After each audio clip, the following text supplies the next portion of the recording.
ಇನ್ನು ಮುಂದಿನ ರಾಶಿ ಮಿಥುನ ರಾಶಿ ಹೇಗಿದೆ ಅಂತ ಗುರುಗಳೇ?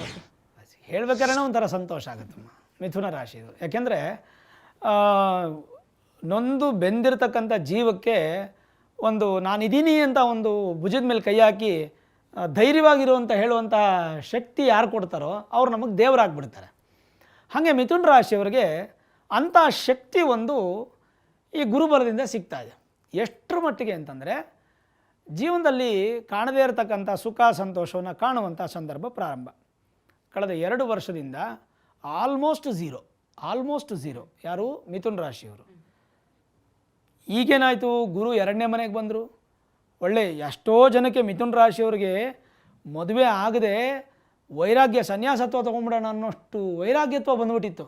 ಈಗೇನು ಚಿಂತೆ ಮಾಡೋಂಗಿಲ್ಲ, ಸಂತೋಷವಾಗಿರ್ಬೋದು. ಮಿಥುನ ರಾಶಿಯವರು ಮನೆಯಲ್ಲಿ ಶುಭ ಕಾರ್ಯಗಳಾಗತ್ತೆ, ಮದುವೆ ಗೃಹ ಪ್ರವೇಶ ಇತ್ಯಾದಿಗಳಾಗತ್ತೆ. ಸುಮಾರು ಜನ ದುಡ್ಡು ಕೈಯಲ್ಲಿ ಇಟ್ಕೊಂಡಿದ್ರು ಸೈಟ್ ತೊಗೊಳಕ್ಕಾಗ್ತಿಲ್ಲ, ಮನೆ ಕಟ್ಟೋಕ್ಕಾಗ್ತಿಲ್ಲ, ಅಂಥವ್ರು ಭಯ ಪಡೋಂಗಿಲ್ಲ. ಇನ್ನು ಮುಂದಕ್ಕೆ ಶುಭ ಕಾರ್ಯಗಳು ಚೆನ್ನಾಗಾಗುತ್ತೆ. ಆಮೇಲೆ ನಿಮ್ಮ ತಂದೆ ತಾಯಿ ನಿಮಗೆ ದ್ವೇಷಗಳಾಗಿದ್ದರೆ ಅಂದರೆ ಅವರು ನೀವು ಜಗಳಗಳಾಡ್ಬಿಟ್ಟಿದ್ರೆ ಸೇರೋಗ್ಬಿಡ್ತಾರೆ, ಮತ್ತೆ ಅವ್ರ ಆಶೀರ್ವಾದ ಸಿಗುತ್ತೆ. ಅಕ್ಕ ತಂಗಿಯರು ಸೇರಿಬಿಡೋದು, ದಾಯಾದಿಗಳ ಕಲಹ ದೂರ ಆಗ್ಬಿಡೋದು, ಎಷ್ಟೋ ವರ್ಷಗಳಿಂದ ಆಸ್ತಿ ತಗಾದೆಗಳು ದೂರ ಆಗ್ಬಿಡೋದು, ಕೈಗೆ ಹಣ ಆಸ್ತಿ ಸೇರುವಂಥದ್ದು, ಇದೆಲ್ಲ ಒಂದು ಸಂತೋಷನ ಕಾಣ್ಬೋದಾ. ಜೊತೆಗೆ ತುಂಬ ಎನರ್ಜೆಟಿಕ್ ಆಗಿ ತುಂಬ ಶಿಕ್ಷಣ ಹೊಂದಿರತಕ್ಕಂಥ ವ್ಯಕ್ತಿಗಳು ಮಾತಾಡಿದ್ರೆ ಹೇಗಿರುತ್ತೆ, ತೂಕದ ಮಾತು, ಅಂಥ ತೂಕದ ಮಾತನ್ನು ಮಾತಾಡುವಂಥ ಒಂದು ಜೀವನ ಪ್ರಾರಂಭ ಆಗುತ್ತೆ. ಎಸ್ಪೆಷಲಿ ವಿದ್ಯಾರ್ಥಿಗಳಿಗಂತೂ ತುಂಬ ಚೆನ್ನಾಗಿರುತ್ತಮ್ಮ, ಬಹಳ ಅದ್ಭುತವಾಗಿರೋ ಮಿಥುನ ರಾಶಿಯವರು ಯಾರ್ಯಾರು ಈ ಪೋಸ್ಟ್ ಗ್ರ್ಯಾಜುಯೇಷನ್ನು ಅಥವಾ ಪೋಸ್ಟ್ ಡಾಟು ಅಥವಾ PhD ಈ ರೇಂಜಲ್ಲಿ ಅಥವಾ ಯಾವುದಾದ್ರೂ ಒಂದು ಸೈಂಟಿಸ್ಟ್ ಆಗಿ ಏನನ್ನ ಇನ್ವೆನ್ಷನನ್ನು ಮಾಡ್ತಾಯಿದ್ರೆ ಅಂಥವ್ರಿಗೆ ಮಿಥುನ ರಾಶಿಯವರಿಗೆ ಈ ವರ್ಷ ಹೈಲಿ ಸಕ್ಸಸ್, ಖಂಡಿತ 100% ಸಕ್ಸಸ್ ಆಗುವಂಥ ಎಲ್ಲ ಲಕ್ಷಣಗಳು ಕಾಣ್ತಾ ಇದೆ. ಗುರುಗಳೀಗ ಮಿಥುನ ರಾಶಿಯಿಂದ ಕರ್ಕಾಟಕ ರಾಶಿಗೆ ಗುರು ಸಂಚಾರ ಆಗ್ತಿರೋದು ತಾವು ಆರಂಭದಲ್ಲೂ ಕೂಡ ಹೇಳ್ತಾ ಇದ್ರಿ. ಗುರು ಸಂಚಾರ ಆಗಿದೆ ಕರ್ಕಾಟಕ ರಾಶಿಗೆ ಅಂದ ಮಾತ್ರಕ್ಕೆ ಗುರುಬಲ ಕರ್ಕಾಟಕ ರಾಶಿಗೆ ಇರುತ್ತೆ ಅಂತ ಅಲ್ಲ ಅಂತ. ಈಗ ಮಿಥುನ ರಾಶಿಯಿಂದ ಗುರು ಹೋಗ್ತಾ ಇರೋದ್ರಿಂದ ಮಿಥುನ ರಾಶಿಗೆ ಗುರುಬಲ ಇರುತ್ತಾ? ಹೌದಮ್ಮ, ಮಿಥುನ ರಾಶಿಗೆ ಗುರು ತುಂಬ ಚೆನ್ನಾಗಿರುತ್ತೆ. ಯಾಕಂದರೆ ಮಿಥುನ ರಾಶಿ ಅನ್ನುವಂಥದ್ದು 1ನೇ ಮನೆ ಆದರೆ ಆ ರಾಶಿಗೆ 2ನೇ ಮನೆ ಗುರು ಬರ್ತಾ ಇದ್ದಾರೆ. ಗುರು ತಾನಿರುವ ಮನೆಯಿಂದ 2ನೇ ಮನೆಗೆ ಗುರುಬಲ ಇರುತ್ತೆ, 5ನೇ ಮನೆಗಿರುತ್ತೆ, 7ನೇ ಮನೆಗಿರುತ್ತೆ, 9ನೇ ಮನೆಗಿರುತ್ತೆ, ಹಾಗೂ 11ನೇ ಮನೆಗಿರುತ್ತೆ. ಇಷ್ಟು ಮನೆಗಳನ್ನು ಗುರು ತುಂಬ ಬಲ ಮಾಡಿಬಿಡ್ತಾರೆ. ಅಂದರೆ ಗುರುಗೆ 2 ಮತ್ತು 11ನೇ ಮನೆ ಅದನ್ನು ನಾವು ದೃಷ್ಟಿ ಗುರುಬಲ ಅಂತ ಹೇಳಲ್ಲ, ಶಕ್ತಿ ಗುರುಬಲ ಅಂತ ಹೇಳ್ತೀವಿ.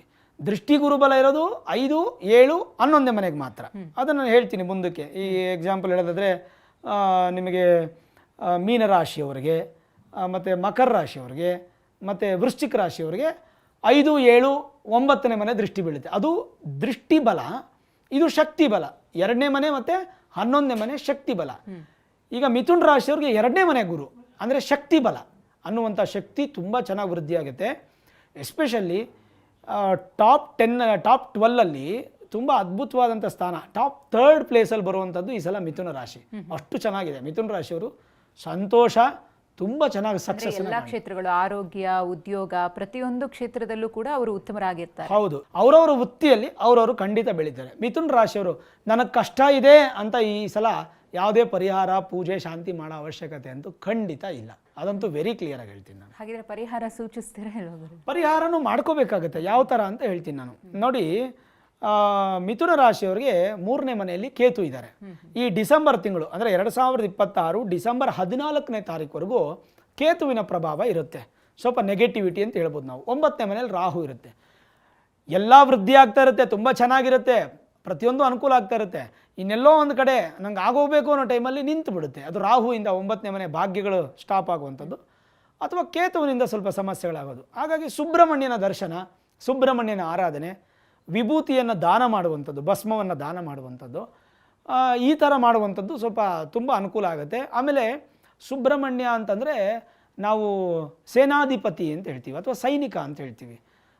ನಮ್ಮ ದೇಶದ ಸೈನಿಕರಿಗೆ ಸಂಬಂಧಪಟ್ಟಂಥ ರಿಲೀಫ್ ಅಕೌಂಟ್ಸ್ ಇರುತ್ತಲ್ಲ, ಅದಕ್ಕೆ ದುಡ್ಡು ಹಾಕೋದು ಕೂಡ ಒಂದು ಪರಿಹಾರ ಅಂತ ಹೇಳ್ಬೋದು.